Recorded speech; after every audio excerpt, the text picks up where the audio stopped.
Councilor Forbeck and Councilor Keys absent. We do have a quorum. Thank you. Oh, Sorry, Councilor Keys is present. oh I'm Keys. sorry, I said Keys, Forbeck and Levy. I'm Okay, sorry. Thank you. Okay. Vice President Keys got it. Next item is Pledge of Allegiance. May we all stand at this time.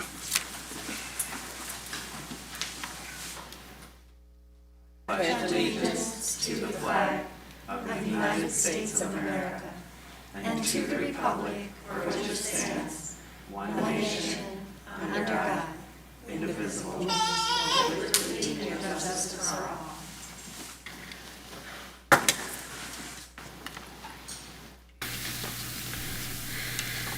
Under item 3 this evening, for special orders of the day and announcements, 3A is a proclamation recognizing July as Park and Recreation Month. I believe Public Works Director Williamson is accepting this proclamation tonight.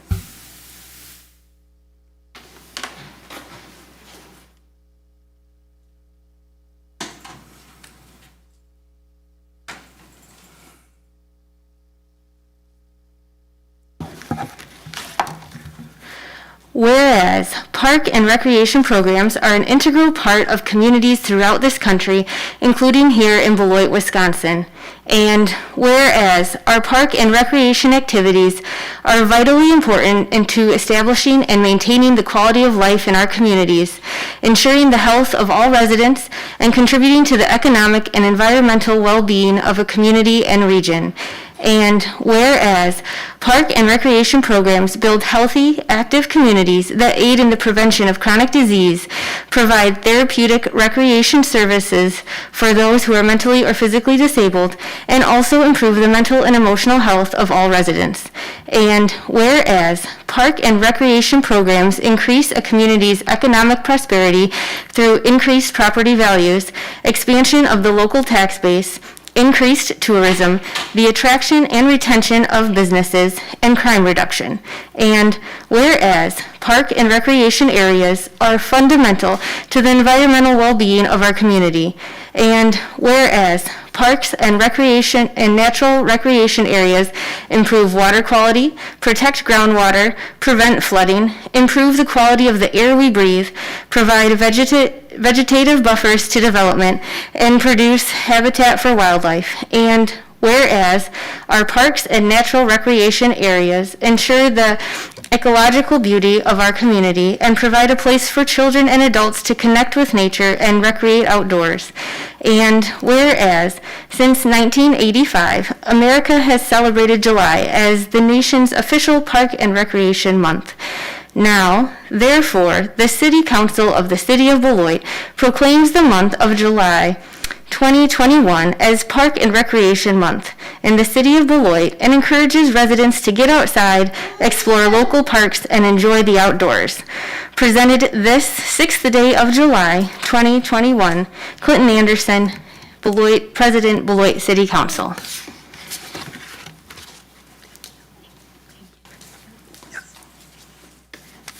Thank you so much, counselors, and on behalf of the staff and also the community, I would just encourage everybody to get out and play. The weather is really nice, so enjoy all the many facilities within the community.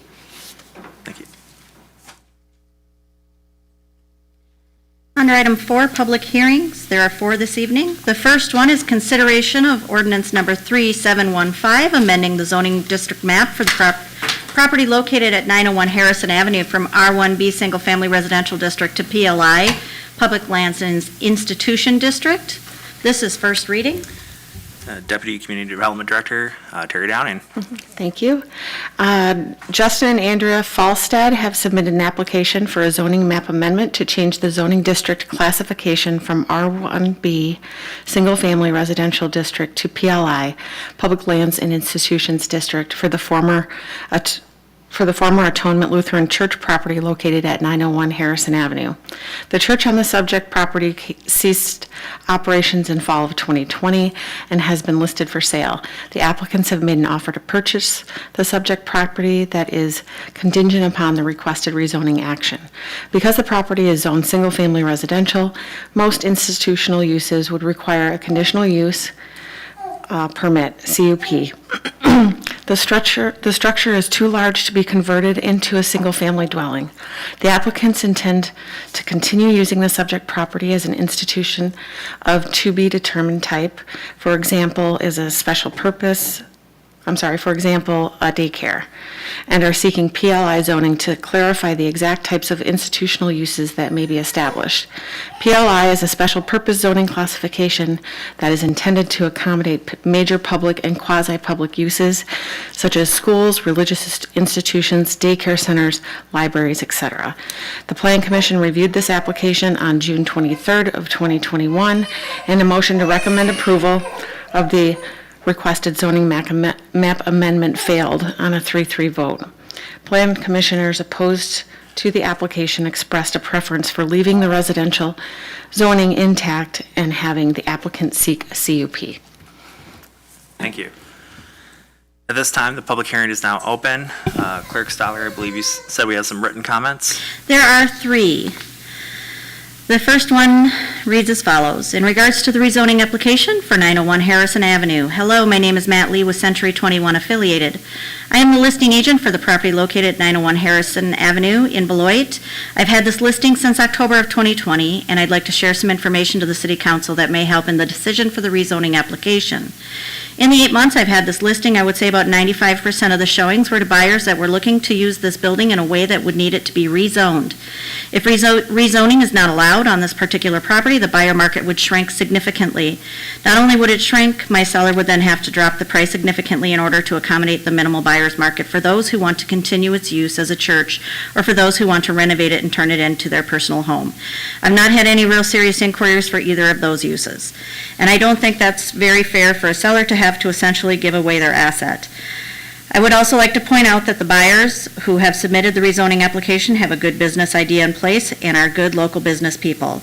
The use as a daycare for this building is almost perfect with the building's classroom spaces as well as cafeteria and lunchroom space. Looking at recent sales for church buildings in the state, a high percentage of them get purchased and used for the very same reason they plan to use for it. Also, if this zoning application were to be denied, the current transaction taking place for the building would be null and void. This would put the empty building back on the market for who knows how long. Tax exempt, mind you. Wouldn't it be wise to put a business in this building and get it on the city's tax roll? I hope this information has been helpful, and I thank you for taking the time to listen to this letter. I hope this helps with the decision to allow for the rezoning of this property. Sincerely, Matt Lee, Century 21 Affiliated. The second written comment comes from Rose Helms' team of Century 21 Affiliated. It reads as follows. The zoning change request was put forth for this property for a myriad of reasons. The church that formerly was at this property is no longer on site, and the property is vacant at this time. The building is currently zoned R1B and would not have allowed the church to be located at that parcel previously. The PLI's designation would allow for the building to be utilized prior to deterioration of the facility. This facility currently is approximately 14,000 square feet, which is far too large to be utilized for a private residence in that area, which would be called for the R1B designation. It would not be fiscally equitable to utilize a facility such as this as a single-home family residence. It does not help the neighborhood to change this facility to a rental building with multiple units, which would also require a change of zoning. By not changing the designation for this property, you may be condemning this historic facility to be demolished and thus taking away the building with so much history. Another factor to be considered is that religious facilities do not pay property taxes. This one currently fits that category, but the change of zoning of the property in question would reverse that. This property would be added to the tax roll and help subsidize some of the city's operations. If the rezone fails, it would end the possible sale to the investor and would consequently delay any addition to the tax roll for the city of Beloit. The proposed use for this facility is for a daycare operation, which is currently in extremely short supply, especially in that area. This would provide the neighborhood with a service that is currently not available close to the downtown district and Beloit College area. These services promote growth and development within that area. The investors are local people from the area and looking to improve the property and expand and diversify their successful business portfolio. This is an opportunity to correct the prior incorrect designation to a more suitable zoning declaration. As stated before, it also will provide services within the area that are in need with little to no neighborhood disturbances. And the final one reads as follows. Dear Beloit City Council, we are interested in purchasing 901 Harrison if we can get the building rezoned. Right now, it is zoned as a single-family home. This building is too large to convert to a single-family home. We want to have it rezoned so we can start a daycare. We feel like there is a need in this community for quality daycare. We currently have an accepted offer with a contingency of the building being rezoned as a PLI. We aren't comfortable investing in this building if it isn't rezoned for what we want to use it for. Right now, we currently do not have the information that would be required to apply for a conditional use permit, which makes us feel the risk is too high to purchase this building while it is zoned the way it is. Thank you for your consideration, Justin and Andrea Falstad. That concludes the written comments. Thank you. At this time, anyone wishing to speak in favor or against this may come forward at this time. Second call. Third and final call. The public hearing is now closed. At this time, I'll entertain a motion to lay this item over. So moved. Moved by Preschel. Is there a second? I'll second that. Second by Duncan. Any discussion? All those in favor say aye. Aye. Oh, any opposed? Motion carries. 4B is consideration of ordinance number 3714, amending the zoning district map from temporary R1A Single Family Residential District to permanent R1A Single Family Residential District for the property located at 2021 East Ridge Road. This is first reading. Deputy Community Development Director, Terry Downing. Thank you. The Planning and Building Services Division, on behalf of the Plan Commission, has submitted an application for a zoning map amendment from temporary R1A, single-family residential district, to permanent R1A, single-family residential district for the property located at 2021 East Ridge Road in the city of Beloit.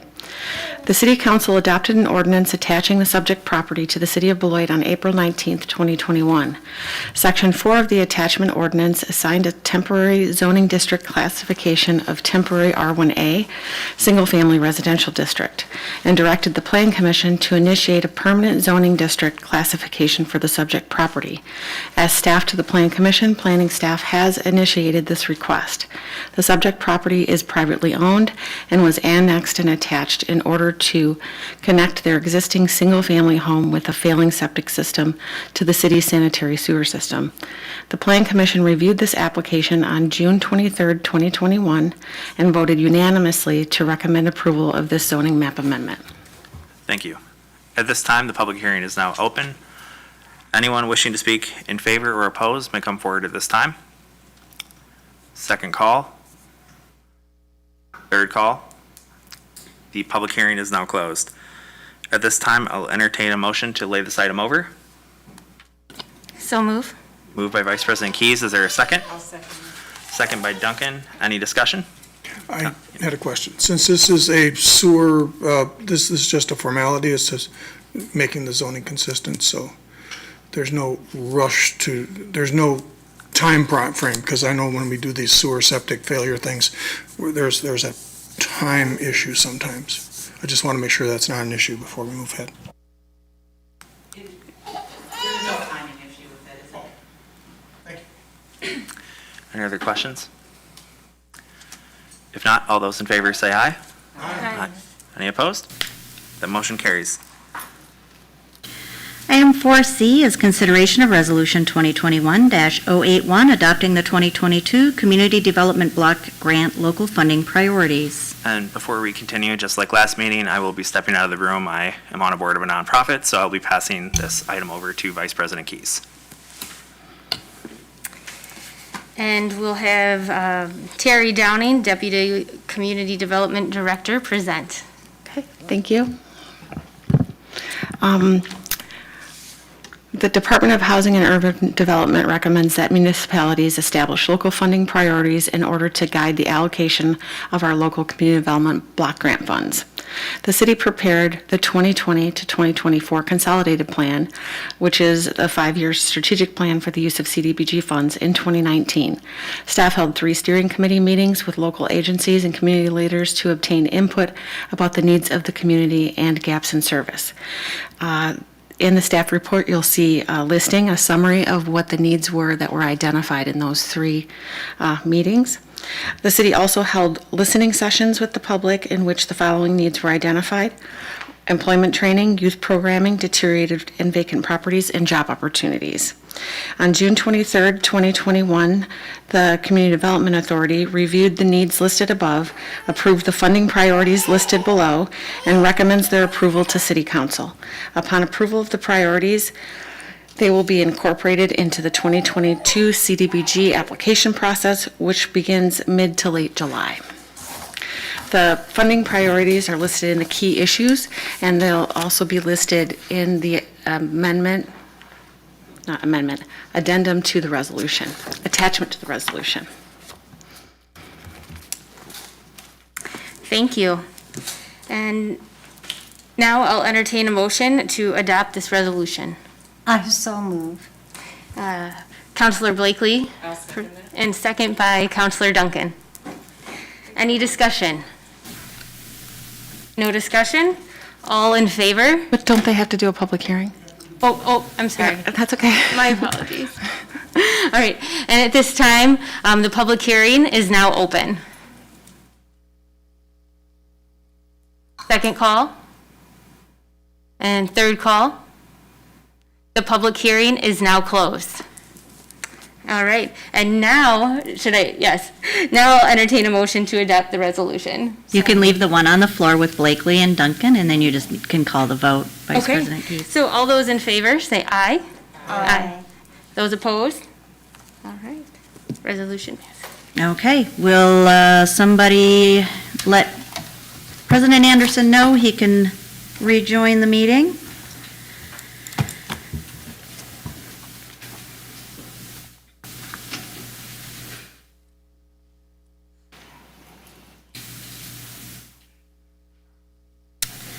Item 4D is consideration of Resolution 2021-97. It's a final resolution authorizing sanitary sewer system improvements and levying special assessments against the benefited property at 2540 East Ridge Road, Beloit, Wisconsin.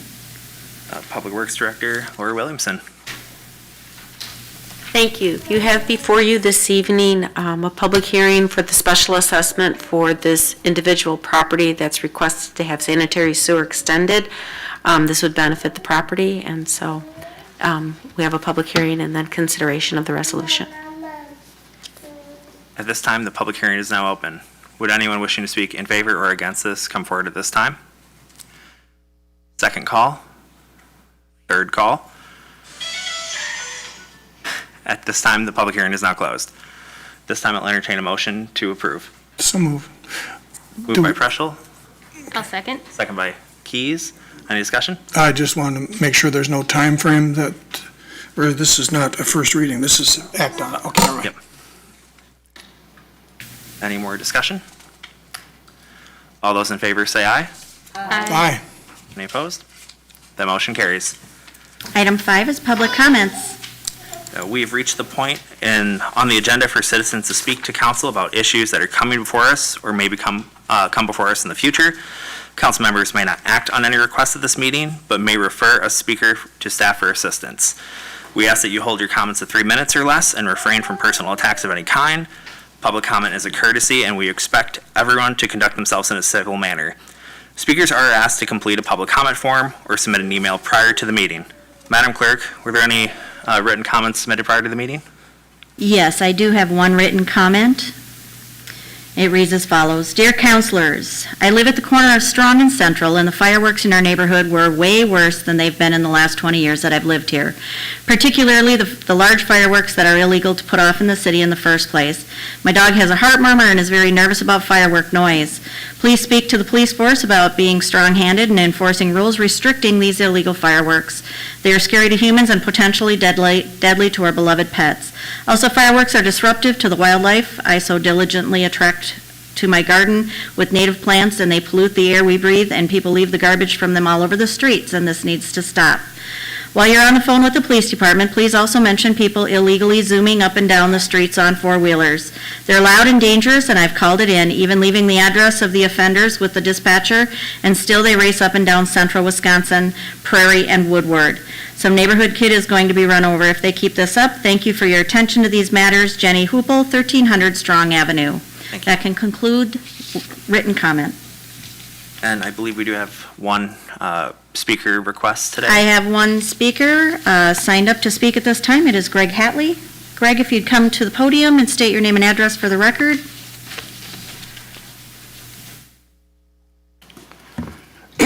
My name's Greg Hatley, Beloit, Wisconsin. I just want to see if there's anything we can do about expediting the bartender license, especially now. Things are so difficult just getting help. It's not like we have, the regular people that have them on, active. We're getting new people in and out. And if there's any way that we can expedite these, it would be great, because if somebody's got to be there. And there's so many new people that are waiting on their license that it's hard. I mean, you got to be there all day long. It gets a little bit tiring. I mean, I signed up for it, I get it, but I mean, if there's anything we can do, I mean, once they're vetted through the Liquor Commission and the Police Department, is there any way we could just send it back to, the city clerk, I'm sorry, but the city clerk to just disperse them? I mean, that's where we pay, that's where we do the licensing. I mean, you guys got enough to do, I imagine, without having to, mess around with these bartender licenses. I mean, if there's an issue with somebody, I mean, if there's a, drug-related, I mean, disorderly conduct, something like that, I can understand that. But if they're in good standing and they're vetted by the police, it sure would make things move a whole lot easier, especially now, because it's just hard to get anybody to come in anyway. So once you get them in, you kind of want to get them trained and get them going. So that's really all I got to say. If there's any way we can expedite that, that would be very, very helpful. Okay, thank you. Thank you. Are there any members that did not sign up that wish to speak tonight? Second call. Third call. Public comment is now closed. Item 6 is the consent agenda, and all items listed under the consent agenda are considered routine and will be enacted by one motion. There will be no separate discussion of these items unless a council member so requests, in which event the item will be removed from the general order of business and considered at this point on the agenda. Would any council member like anything removed from the consent agenda? If not, the consent agenda consists of items 6A through 6G. Do I have a motion to approve? I make a motion to approve. Moved And by I will Duncan, second. second by Blakely. Any discussion? All those in favor say aye. Aye. Any opposed? That motion carries. There are no licenses this evening, so item 8 is ordinances. 8A is in consideration of ordinance number 3712 to create sections 30.31 sub 3 sub D and sub E of the Code of General Ordinances for the city of Beloit relating to sign area bonus for on-premise signs. This is first reading. And we have Deputy Community Development Director Terry Downing again. Hello again. The attached ordinance was prepared at the request of the Plan Commission Chairman to address two longstanding goals of both Plan Commissioners and planning staff. One, to reduce the frequency of exception requests for secondary signs over 30 square feet, and two, to discourage the installation of large freestanding pole signs. The key issues are that the proposed ordinance will add to the existing bonus system in the sign ordinance as attached. It will allow up to 90% of the unused sign allowance for a freestanding primary sign, pole or ground mounted, to be applied or transferred to one or more secondary wall signs, provided each wall sign does not exceed 25% of the building face. This new bonus would provide an incentive to businesses to reduce the size of their pole or monument sign, which staff and Plan Commission Chair feel is the primary cause of sign pollution. For example, a typical commercial lot is allowed a 150 square foot primary freestanding sign and 3 secondary 30 square foot secondary signs, usually wall signs. If an owner wanted to install a 90 square foot primary sign instead of the maximum, then they could transfer 54 square feet or 90% of the unused 60 square feet to their secondary wall signs in any distribution they prefer. The surplus 54 square feet could be divided evenly among the 3 secondary signs or added to just 1 or 2 signs, provided all secondary wall signs comply with the 25% of facade requirement. The Plan Commission reviewed this item on June 23rd, 2021, and voted unanimously to recommend approval of the proposed ordinance. Thank you. At this time, I will entertain a motion to lay this item over. So moved. Moved by Preschel. Is there a second?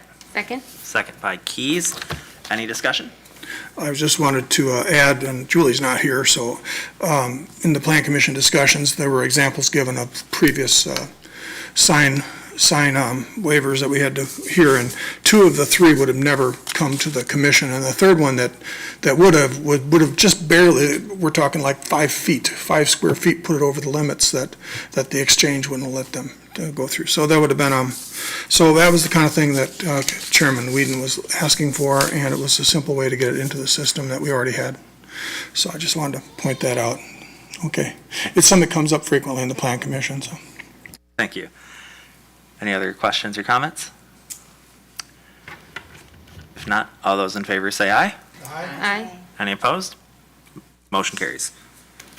There are no appointments. That brings us to item 10, counselor activities and upcoming events. We'll start with Vice President Keys today.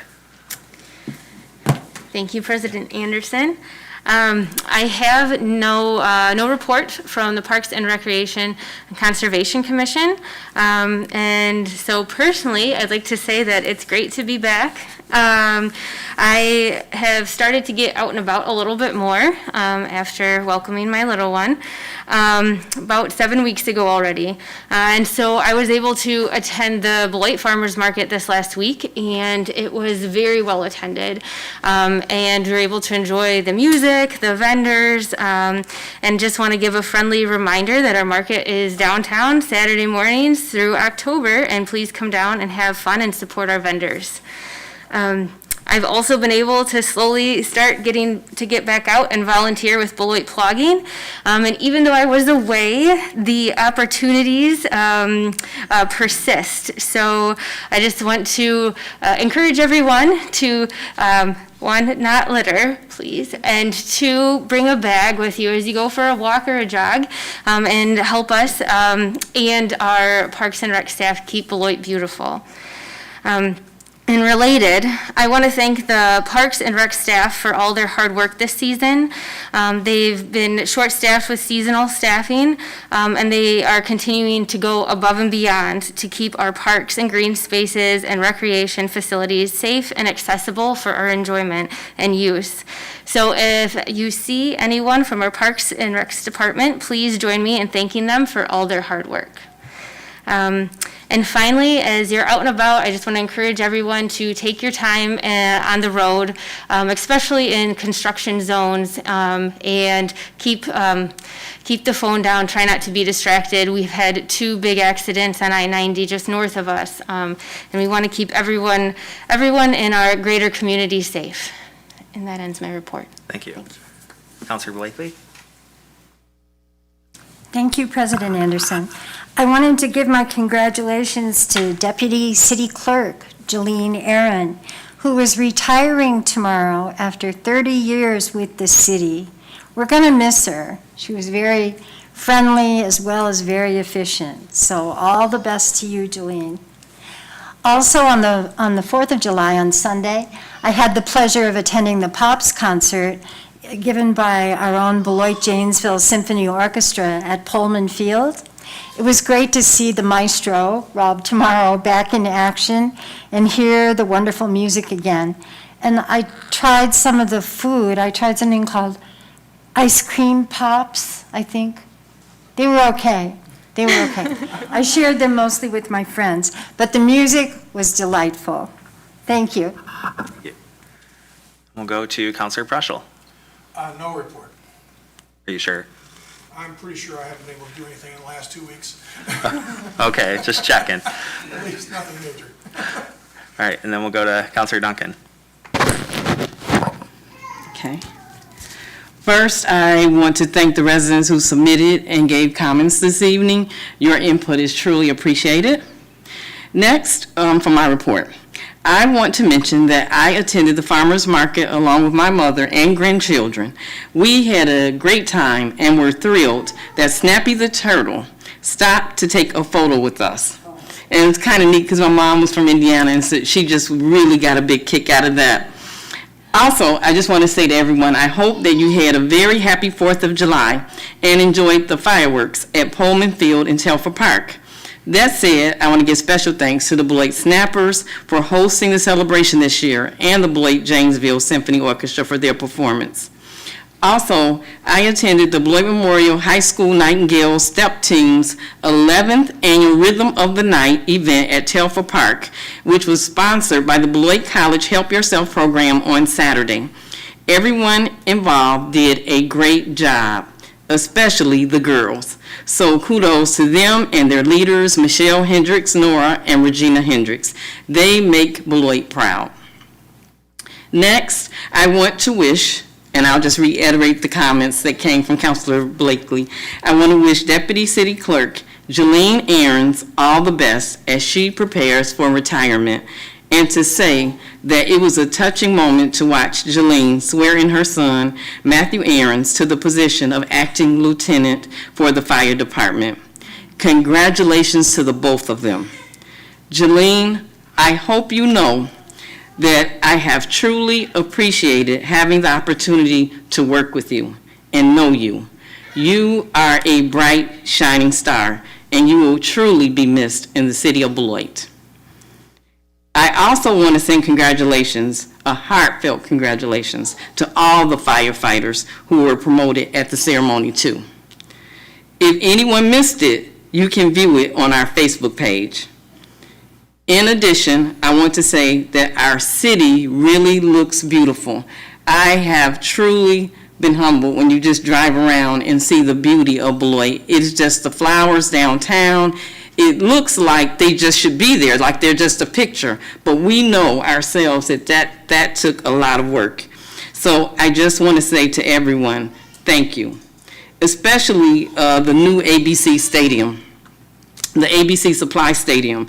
Special thanks to City Manager Luther, the Department of Public Works, and all our wonderful city staff, to Quint Stutter, Diane Hendricks, and everyone involved in the various projects going around the city of Beloit.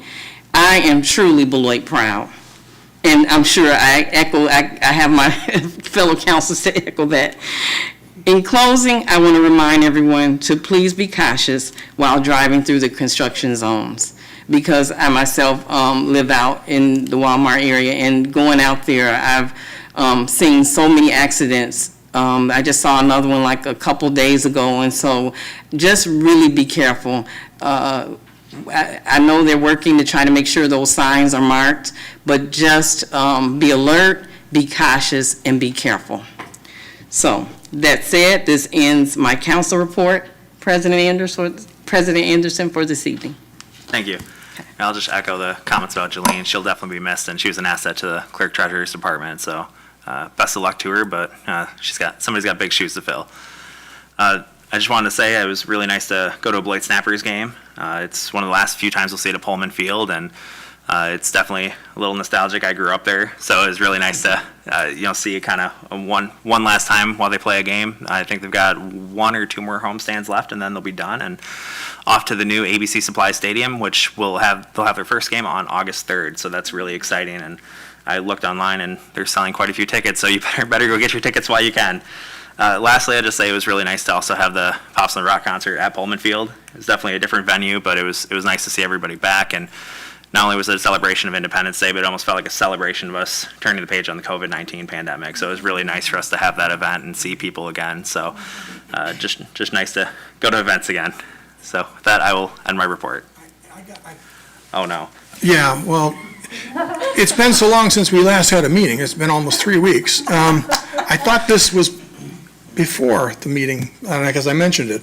But I want to say thank you to the community action people and the Wright Museum people for allowing me to have an hour or so with their students, and there was about 25 in attendance. So we had a big turnout, and hopefully, it was fun to watch the kids. There was about 25 people in the room, so it was a packed house. And I did a slideshow of Beloit, and I showed them, some principles of photography, composition, and stuff like that. But it was really cool to see these 16, 17, 18-year-old, 15-year-old kids know so much about the city and the sites that we're seeing, because we had a little, do you know where this is? Do you recognize this? We had a little play with that. And it was really, really cool. Their enthusiasm and their reaction was just wonderful. And my apologies for not remembering this, but I thought I'd mentioned this in the last meeting, but it was coming up. So it did happen a couple of days after the last meeting, and it was really, really nice. It was the first normal thing I've done since my surgery. So I was taking a chance. I didn't know I could pull it off, but they were so cool, and those kids were just so enthusiastic. It was great. They were showing me their pictures, and it was just a wonderful time. And so they're doing things at Community Action over there. And like I said, I was not expecting such a packed house. It was full. The room was full, and those kids really, really came and paid attention. It was great. It was as good for me as it was for them, I'm sure. We laughed a lot too. So thanks. And I knew you had a report, Councilor Preschel. So with that, we'll go on to the next item of the agenda. There are no business items under item 11 and 12, so that brings us to adjournment. Entertain a motion to adjourn. So moved. Moved by Preschel, second by Duncan. All those in favor say aye. Aye. Any opposed? Motion carries. We're now adjourned. Thanks, everybody.